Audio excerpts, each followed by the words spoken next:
नमस्कार, आप देख रहे हैं किसान तक चैनल। मैं हूं देवेंद्र त्रिपाठी। किसान तक चैनल के दर्शकों को मेरा बहुत बहुत नमस्कार और स्वागत इस वीडियो में। इस वीडियो में बात एल नीनो की संभावनाओं की। एल नीनो क्या है और इस बार मॉनसून पर कितना प्रभाव डाल सकता है। एल नीनो के बारे में आप जानते हैं कि मॉनसून के लिए, इंडियन मॉनसून के लिए एक विलन है, एक खलनायक है जो मॉनसून की रफ्तार को, मॉनसून के प्रदर्शन को लगातार प्रभावित करता है। लेकिन एक चीज़ है, इंडियन ओशन डायपोल जो हिंद महासागर क्षेत्र में, हिंद महासागर क्षेत्र यानी भूमध्य रेखा से ऊपर के जो दोनों क्षेत्र हैं, समुद्री अरब सागर, बंगाल की खाड़ी, इन दो जगहों पर तापमान में उतार चढ़ाव को इंडियन ओशन डायपोल कहते हैं। ये कभी न्यूट्रल होता है, कभी पॉजिटिव होता है, कभी नेगेटिव होता है।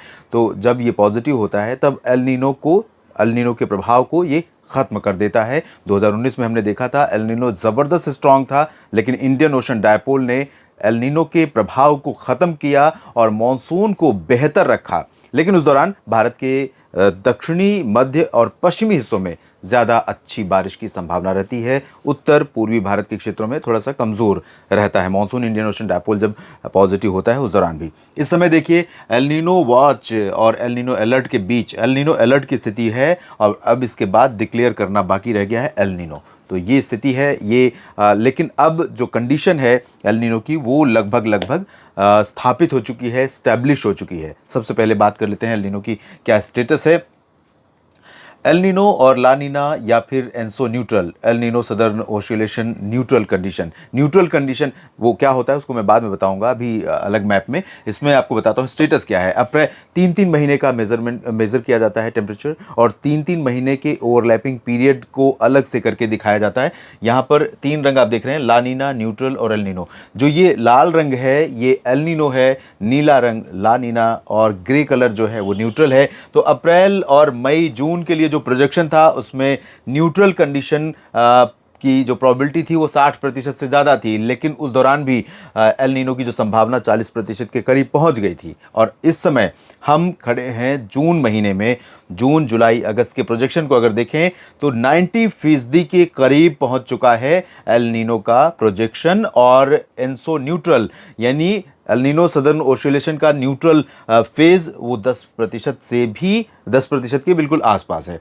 यानी कि ये स्टैब्लिश हो चुका है कि अब एल नीनो स्टैब्लिश हो गया है और एल नीनो अपने अस्तित्व में आ चुका है। और न सिर्फ आ चुका है बल्कि मॉनसून के चारों महीनों में और उसके बाद पोस्ट मॉनसून सीजन में, यहाँ तक कि विंटर सीजन में भी एल नीनो का प्रभाव रहेगा। एल नीनो जब होता है तो भूमध्य रेखा के पास के तमाम इलाकों में, तमाम द्वीपीय, तमाम कह सकते हैं महाद्वीपों में, चाहे वो अमेरिका हो, एशिया हो, इन सभी क्षेत्रों में, यहाँ तक कि ऑस्ट्रेलिया को भी प्रभावित करता है। अब एल नीनो होता क्या है ये मैं आपको दिखाता हूँ।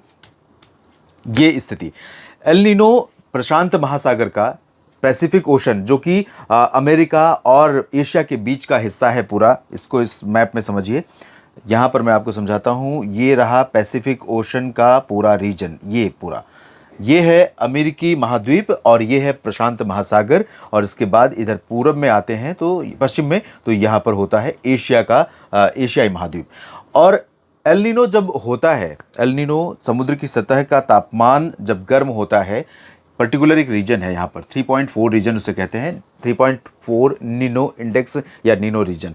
इस रीजन में भूमध्य रेखा के ठीक ऊपर का ये हिस्सा है। यहाँ पर जब समुद्र की सतह का तापमान सामान्य से ऊपर पहुँच जाता है तब होता है एल नीनो। अगर सामान्य है तो न्यूट्रल कंडीशन है, सामान्य से नीचे है तो ला नीना कंडीशन है। यानी कि अगर समुद्र की सतह औसत से ज़्यादा ठंडी है तो उसे ला नीना कंडीशन कहते हैं, और समुद्र की सतह सामान्य है तो एनसो न्यूट्रल कहते हैं। समुद्र की सतह अगर सामान्य से अधिक गर्म हो जाती है और तापमान यहाँ पर जितना होना चाहिए सी सरफेस टेम्परेचर का, उस सी सरफेस टेम्परेचर जितना होना चाहिए उससे जब ऊपर चला जाता है, चाहे वो आधा डिग्री ही ऊपर जाए, 1 डिग्री ही ऊपर जाए, वो आधे डिग्री से 0.5 डिग्री से लेकर 4 डिग्री तक का अंतर यहाँ पर आता है। तो इस परिस्थिति में यहाँ पर एल नीनो अस्तित्व में आ जाता है। एल नीनो के अस्तित्व में आने से होता क्या है ये आप देख सकते हैं। एल नीनो जब प्रभाव में आता है तो उस दौरान ये देखिए, ये है अमेरिका का रीजन और ये है एशिया की तरफ का क्षेत्र। यहाँ पर जब ये तापमान गर्म होता है, यहाँ पर ठंडा होता है, तब यहाँ पर ला नीना कंडीशन होती है। उस दौरान ट्रेड विंड्स जो कि प्रशांत महासागर के पूर्वी भागों से भारत की तरफ, एशिया की तरफ चलती हैं, जिसमें इंडोनेशिया प्रभावित होता है, यहाँ तक कि ऑस्ट्रेलिया और पूर्वी एशिया के बाकी देशों पर भी प्रभाव पड़ता है। भारत का मॉनसून अच्छा रहता है और ये होता है जब ला नीना होता है। ला नीना, ये इस तरह से ट्रेड विंड्स यहाँ से चलनी शुरू होती है। ट्रेड विंड्स की हाइट अगर हम देखें तो लगभग 850 900 से 850 एचपीए के बीच होती है। 3000 से 5000 फीट की ऊंचाई पर ट्रेड विंड्स चलती हैं भूमध्य रेखा के ऊपर। और ये ट्रेड विंड्स आती हैं भारत की तरफ बंगाल की खाड़ी में, बंगाल की खाड़ी से मॉइस्चर का सपोर्ट लेकर के आगे बढ़ती हैं भारत की मेनलैंड की तरफ। तो इससे मॉनसून भारत का अच्छा होता है। लेकिन ये जब ला नीना होता है तब, और अगर एल नीनो हो जाए तो यही परिस्थितियां उल्टी हो जाती हैं। टेम्परेचर यहाँ पर गर्म होगा, ये कूल वाला टेम्परेचर यहाँ रहेगा और ट्रेड विंड्स यहाँ से इस तरह से चलनी शुरू हो जाएंगी। ऐसे में क्या होता है कि अमेरिकी महाद्वीपीय क्षेत्रों पर उत्तरी खासतौर पर अमेरिका और इसके आसपास के इलाकों में, दक्षिणी अमेरिका के क्षेत्रों में कई जगहों पर साइक्लोन के खतरे बढ़ जाते हैं। तूफान बहुत ज़्यादा आते हैं, बहुत ज़्यादा बारिश की संभावनाएं यहाँ पर बन जाती हैं। इसको थोड़ा सा और अच्छे से मैं समझाता हूँ आपको। ये है पैसिफिक ओशन का रीजन, ये आप देखिए, ये अमेरिकी महाद्वीप और इधर ऑस्ट्रेलिया, उधर एशिया। तो जब यहाँ पर ला नीना होता है, यानी कि एशिया की तरफ अगर तापमान गर्म है, अमेरिका की तरफ अगर कूल है, तो इस तरह से जब ऊपर मॉइस्चर उठता है तो सर्कुलेशन इस तरह से बनना शुरू होता है। इस तरह से देखिए, ऐसे बनना शुरू होता है। ऐसे में क्या रहेगा कि मूवमेंट होते हुए ये सर्कुलेशन आगे की तरफ जाता है, एशिया की तरफ। ये पूरा आप देख सकते हैं यहाँ तक।